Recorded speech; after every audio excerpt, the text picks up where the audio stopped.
नमस्कार दोस्तों, इस वीडियो चैनल में आपका फिर से बहुत बहुत स्वागत है। मैंने पिछली बार एक वीडियो बनाया था म्यूचुअल कंसेंट डिवोर्स के ऊपर। आपने देखा होगा कि 15 दिन में डिवोर्स म्यूचुअल कंसेंट से कैसे लें।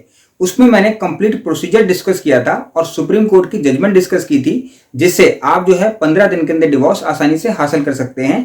वेविंग जो पीरियड होता है, कूलिंग ऑफ पीरियड, उसको हटा करके, और उस कूलिंग पीरियड के लिए एप्लीकेशन मूव करके आप देख सकते हैं। आज हम इस वीडियो में ये डिस्कस करेंगे कि जो कंटेस्टेड डिवोर्स होता है, वो कंटेस्टेड डिवोर्स बड़ा कॉम्प्लिकेटेड हो जाता है। कई बार हम लीगल ओपिनियन लेते हैं, लीगल ओपिनियन में ये फाइंड आउट होता है कि ये कहा गया हमें कि अगर आपकी वाइफ ने आपके ऊपर कोई केस नहीं किया है या फिर आपके खिलाफ कोई कंप्लेन नहीं की है, तो फिर आपका जो केस बनता ही नहीं है और आप कंटेस्टेड डिवोर्स फाइल नहीं कर पाओगे। कई बार वाइफ को यानी लेडी को ये ओपिनियन दी जाती है कि क्योंकि आपके हस्बैंड ने आपके खिलाफ कोई कार्रवाई नहीं की है, इसलिए आपका लीगल केस नहीं बनता। लेकिन डिवोर्स के केसेस में बहुत सारी चीजें मैटर करती हैं और उसमें सबसे ज्यादा जो मैटर करती है वो होती है क्रूएलिटी। इस चीजों पर आज हम डिस्कस करेंगे डिटेल में। इस वीडियो को पूरा देखिएगा, आपकी सारी प्रॉब्लम्स जो है वो निकल जाएगी और सारी प्रॉब्लम का सोल्यूशन कंटेस्टेड डिवोर्स का इस वीडियो में छुपा है। आप पूरा देखेंगे तो आप समझ जाएंगे। अब आइए शुरू करते हैं। तो सबसे पहले मैं आपके सामने डिस्कस करता हूं कि एक्चुअल में डिवोर्स है क्या। डिवोर्स यानी कि हस्बैंड और वाइफ एक कपल का अलग होना है।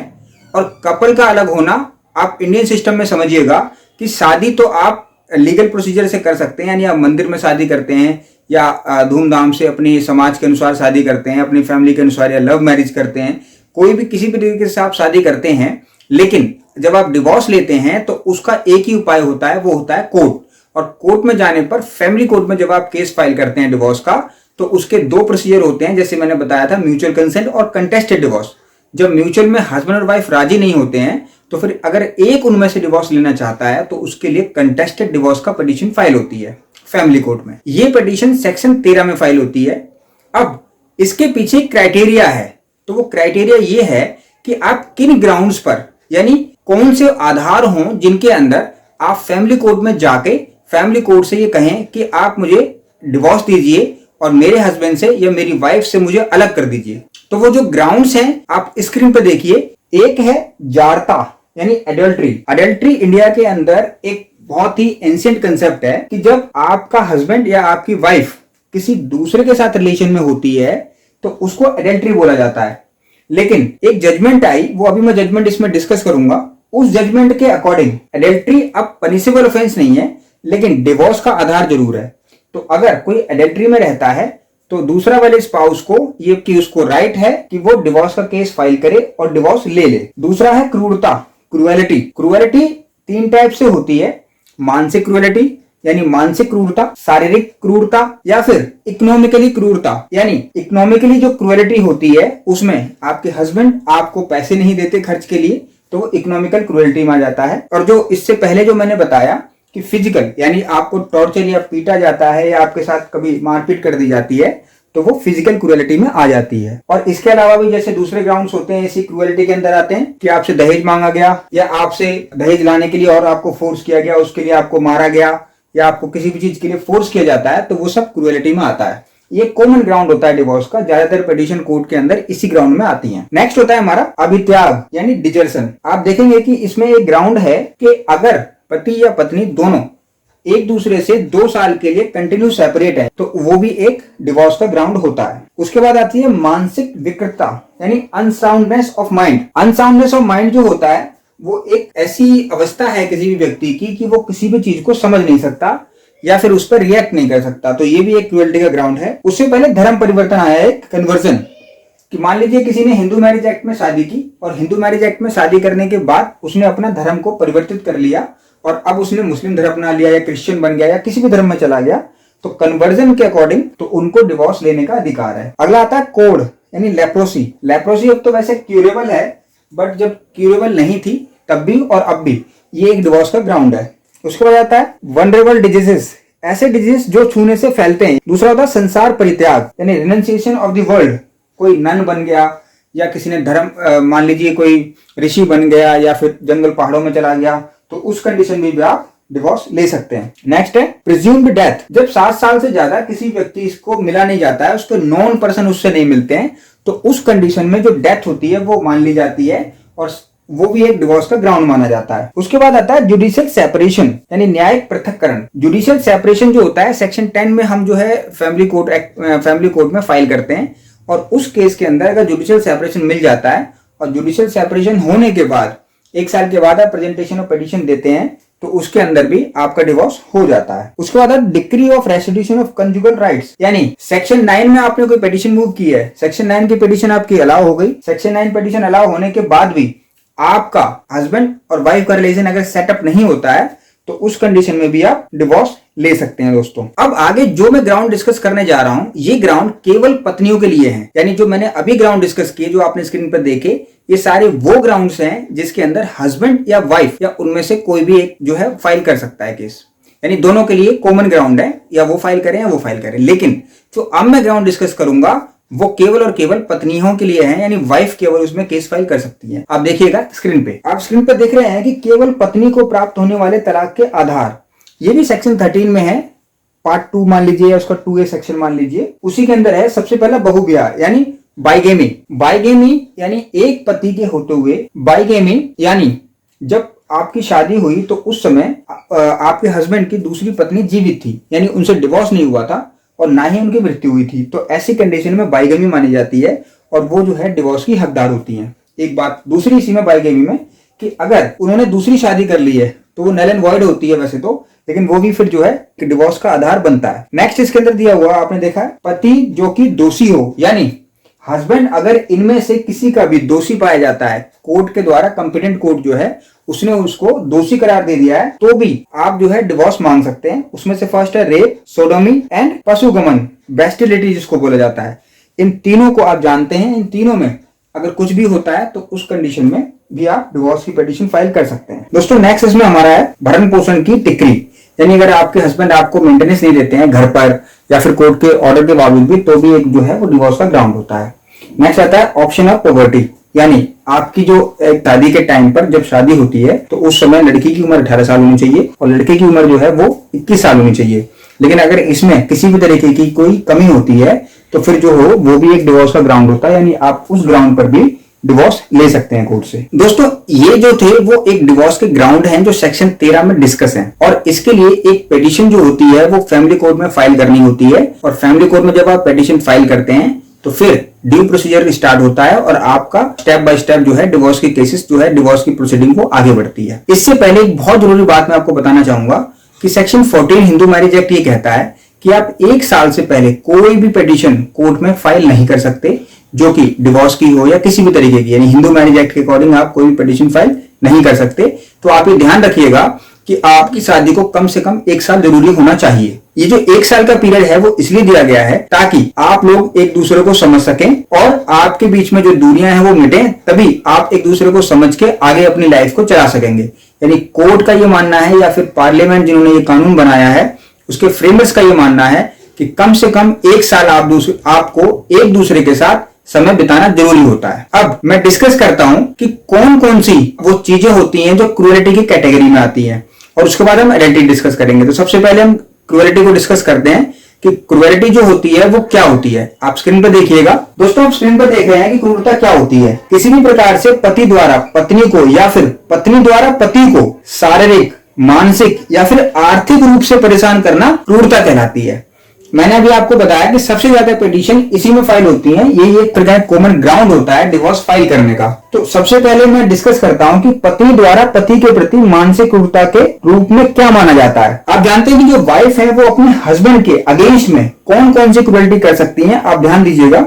सबसे पहले अपने परिवार और दोस्तों के सामने पति को अपमानित करना। दूसरी बात, पति की सहमति के बिना गर्भ को समाप्त करने का वचन देना, यानी उन्होंने अपनी हस्बैंड की परमिशन नहीं ली है और उसके बावजूद उन्होंने जो है अपने जो गर्भ है उसको गिराना स्टार्ट कर दिया या फिर उसके लिए किसी को वचन दे दिया। तीसरा, उस पर झूठा आरोप लगा रहे हैं, यानी अपने हस्बैंड पर आप किसी भी प्रकार का झूठा आरोप लगाते हैं तो वो भी डिवोर्स की कैटेगरी में आता है, आप याद रखिएगा। नेक्स्ट होता है बिना किसी वैध कारण के शारीरिक संबंध से इनकार करना, यानी अगर आप अपने हस्बैंड से फिजिकल रिलेशन रखने के लिए, सेटअप करने के लिए मना कर रहे हैं जिसका कोई मूलभूत आधार नहीं है, यानी तो फिर ऐसी कंडीशन में भी वो डिवोर्स का कारण बनता है। नेक्स्ट होता है पत्नी का अफेयर है, यानी जैसे मैंने कहा एडल्ट्री, वो एक अलग चीज हो गई। लेकिन यहाँ पर हो रहा है अफेयर है।